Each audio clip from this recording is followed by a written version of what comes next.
झालं का ग मानसी? हो कैऱ्या होतं सोलून? चाललीये. वा, ह्याच्या नुसतं वासानेच मला तोंडाला पाणी सुटलंय एकदम. हो ना, म्हणजे कैरी पाहिली आणि तोंडाला पाणी सुटलं नाही असं तर येस. होतच नाही. ते कैरीमध्ये ना मॉलिक नावाचं ऍसिड असतं बरं. आणि त्या ऍसिडमुळे आपल्या तोंडात लाळ निर्मिती व्हायला मदत होते. हा हा हा. म्हणून ते आपल्याला कैरी दिसली की तोंडाला पाणी पाणी सुटतं जे म्हणतं ना, सुटतंच. ते त्याच्याचमुळे. आणि उन्हाळ्यात बघ की कसं होतं की आपलं सतत तोंड कोरडं पडतं हो हो. आणि तो जो ड्राय माउथचा हा जो प्रॉब्लेम हा. असतो तो ह्या आपल्या कैरीमुळे एकदम सॉल्व्ह होऊन जातो. हो का? अच्छा.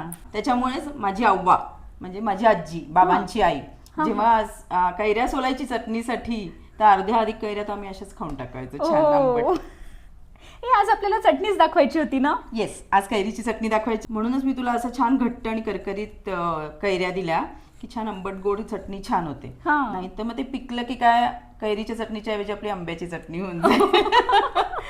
पण खरं किती गंमत आहे ना, फळ एकच आहे. हो. कच्चं असताना अगदी आंबट हा. आणि पिकल्यावर छान मधुर गोड फळ तयार होतात. मधुर. हो ना. अगं, त्याच्या पाठीमागचं सायन्स असं आहे हा. की त्याच्यामधलं जे बी आहे हा. ते जोपर्यंत परिपक्व होत नाही हा. तोपर्यंत निसर्गाने केलेली ती किमया आहे की हे फळ कोणी खाऊ नये. कारण का कैरीमध्ये अच्छा. साधारण आपल्याला 4 प्रकारची ऍसिड्स बघायला मिळतात. हा. टार्टारिक, सॅट्रिक, मॉलिक जे मी मगाशी सांगितलं, बरोबर. हा. आणि एक सक्सेनिक. ह्या चारही ऍसिड्समुळे त्यांना तो अगदी आंबटपणा येतो आणि हे फळ कोणी खाऊ नये जोपर्यंत ते परिपक्व होत नाही. हा. म्हणून ते निसर्गाने केलेली सोय आहे. ओ अच्छा. तर आज आपण बघणार आहोत उत्तर कर्नाटकाची स्पेशल माविनकाई चटणी. जसं आपण माविनकाई चित्रांना बघितलं होतं ना, म्हणजे कैरीचा चित्रांना, तसंच आज आपण कैरीची आंबट गोड तिखट छान चटणी करूया. तर त्याचं आता आपण साहित्य साहित्य बघूया. बघूया. कैरीच्या चटणीचं साहित्य आपण बघूया. इथे मी 1 कप कैरी किसून घेतली आहे. ह्याच्या बारीक फोडी केल्या तरी चालतात. जेवढी कैरी आहे तेवढंच 1 कप ओलं नारळ खोवून घेतलं आहे. तुम्हाला चटणी जास्त टिकवायची असेल तर ह्या जागी तुम्ही सुकं खोबरं पण किसून घेऊ शकता. पाऊण कप गूळ. हे आता तुमच्या चवीप्रमाणे तुम्ही ठरवू शकता कैरी किती आंबट आहे आणि तुम्हाला चटणी किती आंबट गोड कशी हवी आहे तसं तुम्ही गुळाचं प्रमाण कमी जास्त करू शकता. इथे मेथी दाणे आहे, ते आपण छान परतून चटणीत घालायचे आहे. तिखट, मीठ आणि हे बाकीचं फोडणीचं साहित्य आहे. तेल, मोहरी, हळद आणि हिंग. बस एवढ्याशाच सगळ्या घरी अवेलेबल असलेल्या साहित्यांमध्ये आज आपण उत्तर कर्नाटका स्पेशल माविनकाई चटणी करूया.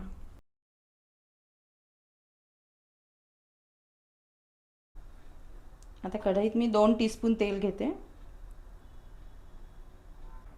तेल आता छान तापलंय. मेथी दाणे टाकूया. तांबूस करून घ्यायचा, खूप जास्ती काळा पण नाही होऊ द्यायचा. आता हे छान खरपूस तळले गेले मेथ्या मी सगळ्या काढून घेते. हे आता हे सगळे मी मेथी दाणे काढून घेतलेले. आता आपण मेथी दाणा सगळा काढून घेतला. तेल गरम आहे. मी फोडणी पण करून घेते, म्हणजे जेणेकरून आपली चटणी होईल तोपर्यंत आपली फोडणी पण थंड होईल. अगदी थोडंसं 1/2 टीस्पून मी तेल घालते. मोहरी टाकते. मोहरी छान तडतडली आपली, गॅस बंद करते. आणि मग आता ह्याच्यात हळद आणि 1 टीस्पून हिंग. हिंग खूप टाकायचं म्हणजे छान चव येते. ही फोडणी आता थंड होऊ देऊया, तोपर्यंत आपण चटणी वाटून घेऊ. आता मी कैरीचा किस, नारळ, ओलं नारळ किंवा सुकं खोबरं जे काही अवेलेबल असेल, नारळ अगदी बरोबरीने घ्यायचं. मीठ. इथे मी बॅडगी मिरचीचं तिखट घेतलेलं आहे, त्यामुळे कलर छान येतो त्याला.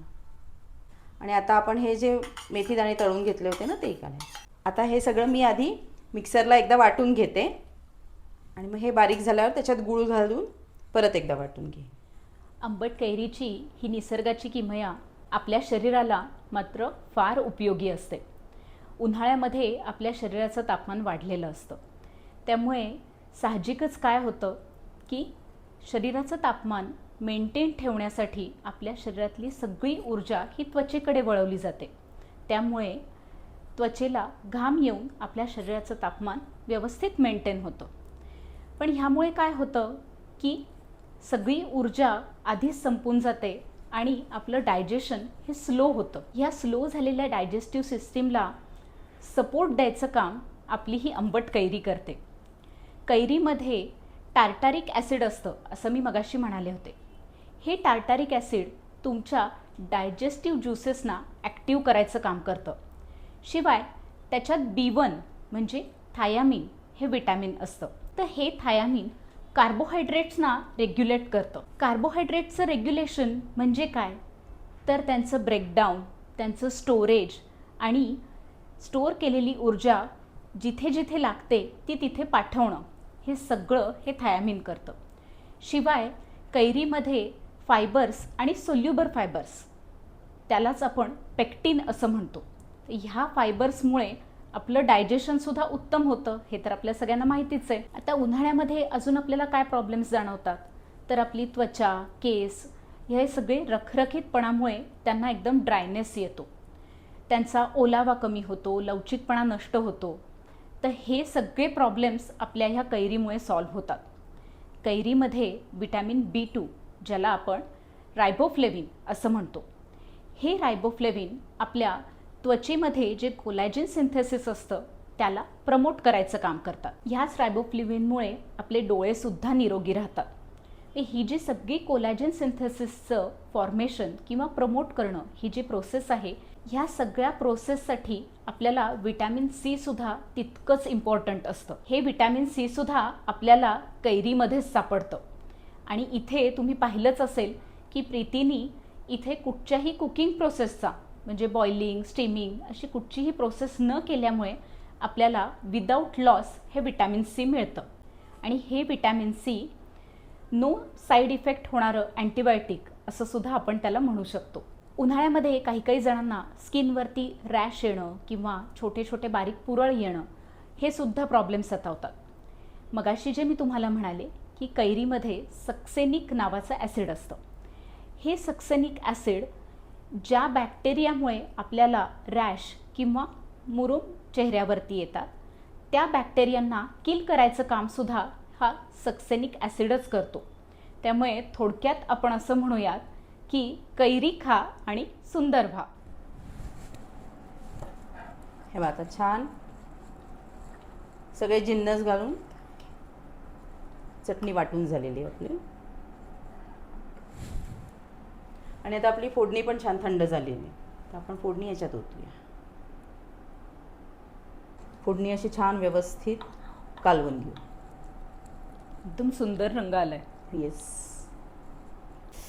आहा, मस्तपैकी छान आंबट, गोड, तिखट अशी आपली उत्तर कर्नाटका स्पेशल माविनकाई चटणी रेडी आहे.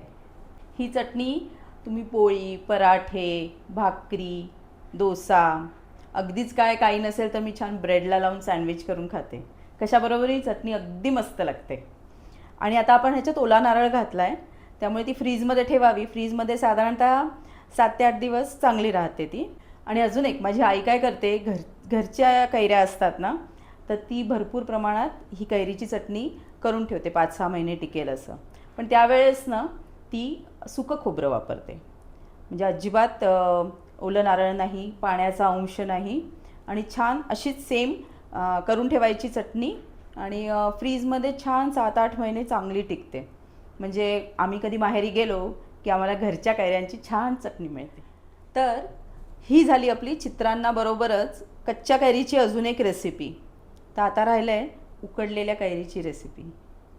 तर ती बघायला आपला प्राकृत रूट्सचा पुढचा भाग नक्की बघा. आणि मानसीकडनं उकडलेल्या कैऱ्यांचे गुणधर्म आणि महत्त्व ते पण ऐकायला विसरू नका हां. लेयजालमिदमुत्तमं पुमान् सेवयेत् प्रतिदिनं प्रयत्नतः स्वान्तदोषमपनीय नीलो भाती निकृतिक दर्पणो यथा. ह्याचा अर्थ असा होतो की जो व्यक्ती अशा चाटणयुक्त म्हणजे चटणीसारखे पदार्थ प्रतिदिन म्हणजे रोज प्रयत्नपूर्वक ग्रहण करतो त्याच्या शरीरातील सगळे दोष दूर होऊन त्याचं शरीर आरशासारखं स्वच्छ, निर्मळ, निर्दोष म्हणजेच दोषरहित असं होतं.